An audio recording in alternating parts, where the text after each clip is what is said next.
LBS വഴി BSc നഴ്സിങ്ങിനോ പാരാമെഡിക്കലിനോ application കൊടുക്കാൻ ആഗ്രഹിക്കുന്നവർ സബ്മിറ്റ് ചെയ്യേണ്ട ഡോക്യുമെൻറ്റ്സ്, റിസർവേഷൻ ക്രൈറ്റീരിയയിലുള്ളവർ സബ്മിറ്റ് ചെയ്യേണ്ട ഡോക്യുമെൻറ്റ്സ്, അതിൻ്റെ കാലാവധി, ഇവയെക്കുറിച്ച് ഡീറ്റെയിൽ ആയിട്ട് നമുക്ക് ഈ വീഡിയോയിൽ കാണാം. ആവശ്യമായ എല്ലാ ഡോക്യുമെൻറ്റ്സും നേരത്തെ തന്നെ നമ്മൾ പ്രിപ്പയർ ചെയ്ത് വെക്കേണ്ടതാണ്. ഫസ്റ്റ് ഒരു working mobile number and email ID ആണ്. യൂസ് ചെയ്യുന്ന ഒരു മൊബൈൽ നമ്പറും ഇമെയിൽ IDയും വേണം.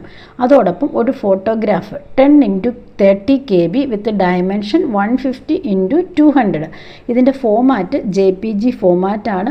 വൈറ്റ് ബാക്ക്ഗ്രൗണ്ട് ആണ് വേണ്ടത്. ഫോട്ടോഗ്രാഫ്സ് ക്ലിയർ ആയിരിക്കണം. അടുത്തത് നമുക്ക് വേണ്ടത് സിഗ്നേച്ചറാണ്, സ്കാൻഡ് സിഗ്നേച്ചർ. ഇതിൻ്റെ size 10x30 KB with dimension of 150x100. അതിൻ്റെ ഫോമാറ്റ് JPG ഫോമാറ്റ് ആയിരിക്കണം. ഇതും ഇതേ സൈസിലാണെങ്കിലാണ് ഇത് അക്സെപ്റ്റ് ചെയ്യുന്നത്. അടുത്തത് നമുക്ക് വേണ്ടത് തമ്പ് ഇംപ്രഷനാണ്. Scanned image of left thumb impression. ഇതിൻ്റെ size 10x30 KB with dimension of 150x100. ഇതിൻ്റെ ഫോമാറ്റും JPG ഫോമാറ്റിലായിരിക്കണം. എങ്ങനെയാണ് തമ്പ് ഇംപ്രഷൻ കറക്റ്റായിട്ട് എടുക്കുന്നത് എന്നൊക്കെ ഞാൻ ഓൾറെഡി ഒരു വീഡിയോ ചെയ്തിട്ടുണ്ട്. തമ്പ് ഇംപ്രഷൻ വളരെ കറക്റ്റായിട്ടിരിക്കുവാൻ നിങ്ങൾ ശ്രദ്ധിക്കണം. അടുത്തത് a scanned copy of the relevant page of the SSLC or equivalent certificate to prove date of birth. അതായത് ഡേറ്റ് ഓഫ് ബർത്ത് പ്രൂവ് ചെയ്യുന്ന സർട്ടിഫിക്കറ്റ് ആണ്. അതിന് SLC ബുക്കിൻ്റെ ഫസ്റ്റ് പേജിൻ്റെ സ്കാൻഡ് കോപ്പിയാണ് ആവശ്യം. അതോടൊപ്പം scanned copy of certificate in proof of nativity certificate ആയിട്ട് നമുക്ക് SLC ബുക്കിൻ്റെ ഫ്രണ്ട് പേജ് യൂസ് ചെയ്യാം. അതായത് SLC ബുക്കിൻ്റെ ഫ്രണ്ട് പേജ് ഡേറ്റ് ഓഫ് ബർത്തിനും നേറ്റിവിറ്റി സർട്ടിഫിക്കറ്റിനും വേണ്ടി സ്കാൻഡ് കോപ്പി നമ്മൾ അപ്ലോഡ് ചെയ്യണം. അടുത്തത് scanned copy of the mark list. എല്ലാ മാർക്ക് ലിസ്റ്റിന് സ്കാൻഡ് കോപ്പി വേണം. Scanned copy of certificate in support of any claim for special reservation, fee concession. ഇത് ആർക്കെങ്കിലും റിസർവേഷൻ ക്രൈറ്റീരിയയിലുള്ളവർക്കും ഫീസ് കൺസെഷൻ കിട്ടുന്നവരും അതിൻ്റെ സ്കാൻഡ് കോപ്പി, അതായത് ഒറിജിനൽ സർട്ടിഫിക്കറ്റിൻ്റെ സ്കാൻ കോപ്പി അപ്ലോഡ് ചെയ്താൽ മാത്രമാണ് നിങ്ങൾ ആ ക്രൈറ്റീരിയയുടെ ബെനിഫിറ്റ്സ് നിങ്ങൾക്ക് കിട്ടുകയുള്ളൂ.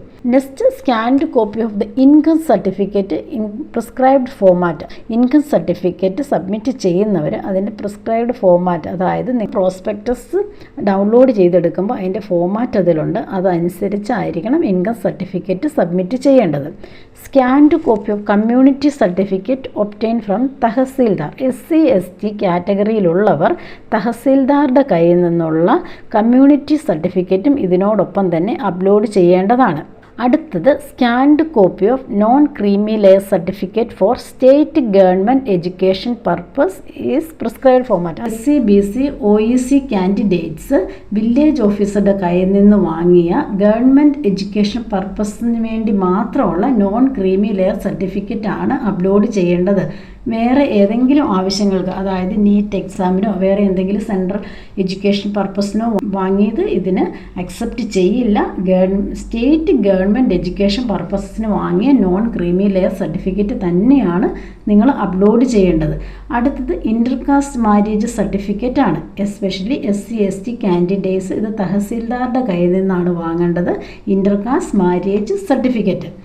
അടുത്തത് scanned copy of medical certificate ആണ്. ഡിസബിലിറ്റി കാറ്റഗറിയിലുള്ളവർ മെഡിക്കൽ സർട്ടിഫിക്കറ്റ് സബ്മിറ്റ് ചെയ്യണം. ഇതിൽ ഫിസിക്കൽ ഡിസബിലിറ്റി 40% എബോവ് ആയിരിക്കണം. 40% ബിലോ ആണെങ്കിൽ ഇത് അക്സെപ്റ്റ് ചെയ്യുന്നതല്ല. ഓരോ സർട്ടിഫിക്കറ്റിൻ്റെയും വാലിഡിറ്റി നിങ്ങൾ അറിഞ്ഞിരിക്കണം. ഈ വാലിഡിറ്റി പീരീഡിലുള്ള സർട്ടിഫിക്കറ്റ് മാത്രമാണ് അക്സെപ്റ്റ് ചെയ്യുന്നത്. നോൺ ക്രീമി ലെയർ സർട്ടിഫിക്കറ്റിന് 1 ഇയർ വാലിഡിറ്റി ആണുള്ളത്. കമ്മ്യൂണിറ്റി സർട്ടിഫിക്കറ്റ് ഓർ മൈനോറിറ്റി സർട്ടിഫിക്കറ്റിന് 3 ഇയർ വാലിഡിറ്റി. ഇൻകം സർട്ടിഫിക്കറ്റിന് 1 ഇയർ വാലിഡിറ്റി. ഈ പറഞ്ഞ ഡോക്യുമെൻറ്റ്സ് ഒക്കെയാണ് LBSന് അപ്ലൈ ചെയ്യാൻ വേണ്ടി നിങ്ങൾ പ്രിപ്പയർ ചെയ്ത് വെക്കേണ്ടത്. ഈ എല്ലാ ഡോക്യുമെൻറ്റ്സും ആപ്ലിക്കേഷൻ കൊടുക്കുന്നതിന് മുമ്പ് ഒന്നുകൂടെ നിങ്ങൾ വെരിഫൈ ചെയ്ത് വെക്കേണ്ടതാണ്. എലിജിബിലിറ്റി ക്രൈറ്റീരിയ: ഏജ് ലിമിറ്റ് 17 വയസ്സ്. ഡിസംബർ 31 17 വയസ്സ് തികഞ്ഞവരും മാക്സിമം ഏജ് ലിമിറ്റ് 35 ഇയേഴ്സും ആയിരിക്കണം. ഇന്ത്യൻ സിറ്റിസൺ ആയിരിക്കണം. കേരളത്തിൽ ഉള്ളവരായിരിക്കണം. നെക്സ്റ്റ് എഡ്യൂക്കേഷൻ ക്വാളിഫിക്കേഷനാണ്. +2 ഫിസിക്സ്, കെമിസ്ട്രി, ബയോളജി ആൻഡ് ഇംഗ്ലീഷിന് മിനിമം 55% മാർക്ക് സ്കോർ ചെയ്തവരായിരിക്കണം. ഇതിൽ റിലാക്സേഷൻ ക്രൈറ്റീരിയയിലുള്ളവർക്ക് 5% മാർക്കിൻ്റെ റിലാക്സേഷൻ ഉണ്ടായിരിക്കുന്നതാണ്. നിങ്ങളുടെ മാർക്കിൻ്റെ അടിസ്ഥാനത്തിലാണ് ഈ വർഷവും BSc നഴ്സിംഗിനും പാരാമെഡിക്കലിനും അഡ്മിഷൻ ലഭിക്കുന്നത്. നിങ്ങൾ സബ്മിറ്റ് ചെയ്യുന്ന ഡോക്യുമെൻറ്റ്സ് ഇൻവാലിഡോ അല്ലെങ്കിൽ ഇൻകറക്റ്റ് ഇൻഫോർമേഷൻസോ ഉണ്ടെങ്കിൽ നിങ്ങളുടെ ആപ്ലിക്കേഷൻ റിജക്റ്റ് ആകാനുള്ള ചാൻസ് ഉണ്ട്. അതുകൊണ്ട് നിങ്ങൾ ഈ കാര്യത്തിൽ വളരെ കെയർഫുൾ ആയിരിക്കണം.